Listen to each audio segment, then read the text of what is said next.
This episode of Tokyo Ghoul Re features a female ghoul who has the nickname of Nutcracker. Can you guess how she got that name?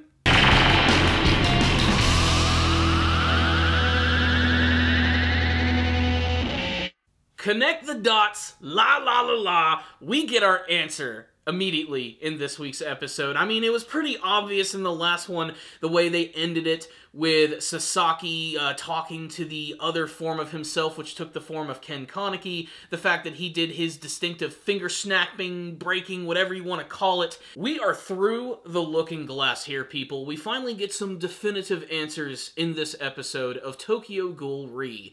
Sasaki Haise is indeed Ken Kaneki. He just now has a completely new personality and identity. He even acknowledges the fact that he has amnesia and that his previous life, there were people he knew that he considered a family. But in the current storyline, he has reached what he calls salvation.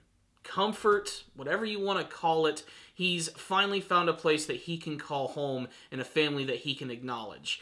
But he himself also realizes that this family, in many ways, is completely fake. And in this episode, his memories are completely rocked when he ends up running into a couple of former comrades. And the final scene of this episode, I have to say, was incredibly effective. While I dog on the Tokyo Ghoul franchise all the time, whenever there's a good emotional moment from the franchise, I think it hits really hard.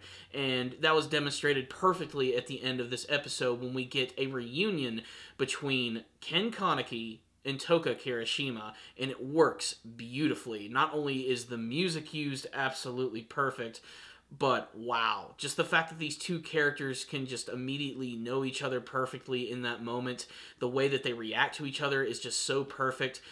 Ken doesn't even realize why he's crying over seeing this beautiful woman, and you can almost imagine that Toka herself doesn't even realize, could this be Ken Kaneki? Did he just walk right back in here into my life? Is this going to be the beginning of a new relationship between these characters? It's hard to say. But really, let's talk about the best thing about this episode. There's a ghoul lady named Nutcracker who crushes men's testicles.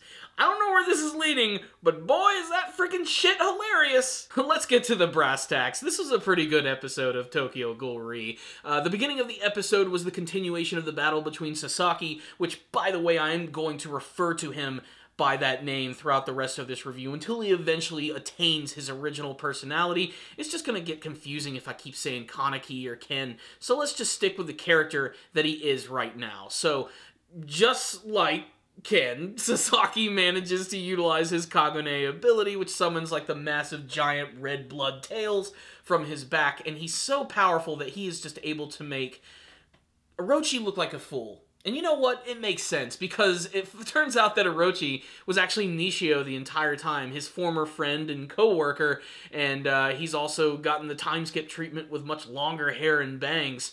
But this is a crucial moment here, because this is when his memories start to flood back into him, and he realizes, yeah, I'm not exactly who I think I am. The other problem is he starts to lose control of his powers, and they have to call in this squad who not only has to beat the crap out of him, but you got Akiramato who's hanging out on top of a building and ends up sniping him from afar. It's a pretty ridiculous way to open up this episode, but I really loved it. And this battle that they ended up having with Orochi and Torso ended up having some pretty big repercussions on the group. One, Sasaki unfortunately has got to tell Ore that he can no longer be the squad leader, and it's now going to be Shirazu who is going to do it, which is weird because he doesn't really seem like a very smart guy, but, you know, he is sort of the glue that holds a lot of these guys together. He's rough around the edges, but really, he's kind of like the doting mother of the entire group who does care about the welfare of the others. Of course, this decision does not sit well with Ore at all, to the point where he actually demands to become stronger. He goes to this scientist who's been working on all of their bodies, and he gets to learn that there are sort of like these limiters to how strong they can actually get, but if they lose too much control over this, they're basically no longer going to be human, and it could possibly even lead to something a lot worse. But he's willing to go through the surgery if it is going to allow him to become strong, maybe even more stronger than Sasaki actually is. Also, we finally get to see the other member of their team who goes by the name of Psycho, who is this weird little chubby girl who has a great scene where she tries to steal a ham from a refrigerator. That's really all there is to her character, aside from the fact that she likes to play video games, and she seems to be incredibly obsessed with that and doesn't really seem to want to do anything with the other members of the team. Really, they're just going to build up this character until finally, boom, it explodes. I can't wait to see what's going to happen with Ham Girl, but I'm pretty freaking excited. Now that Shirazu is in charge, they're going to be going on a new mission where they're going to be searching after this ghoul who is known as the Nutcracker, and we get this short scene with this creepy dominatrix woman who basically just plants her heels right into a guy's balls.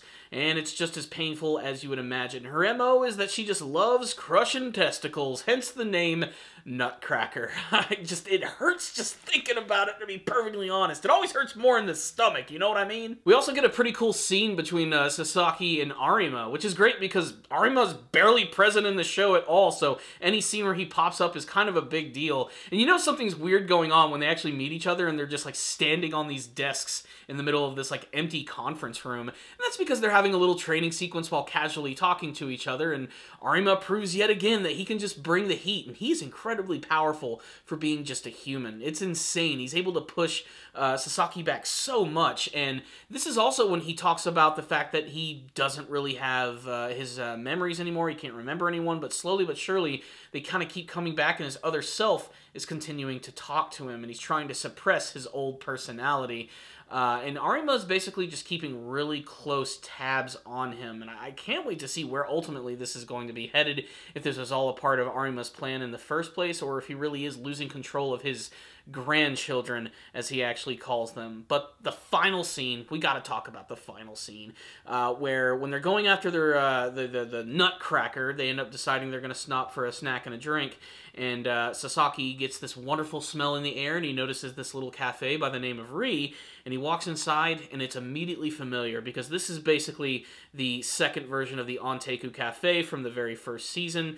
And not only do we get to see some familiar faces, but we get to see Toka finally return, and she got really purty.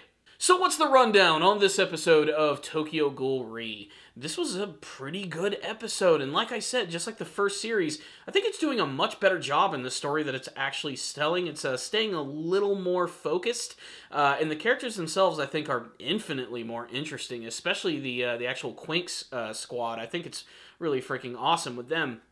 But yeah, it's not really a surprise that Sasaki is Ken Kaneki. I mean, they made it so obvious at the end of the last episode, and this one just officially confirmed it in every way.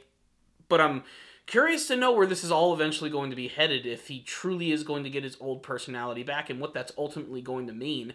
In some ways, I kind of want him to stay this character, though, because as great of a character as Ken Kaneki is, after the first season, and when they started showing him off in the second season, he got just kind of boring, in my opinion. But that's also because they didn't do a lot with him, and he had very little dialogue, and it was kind of hard to read what his actual motivations are.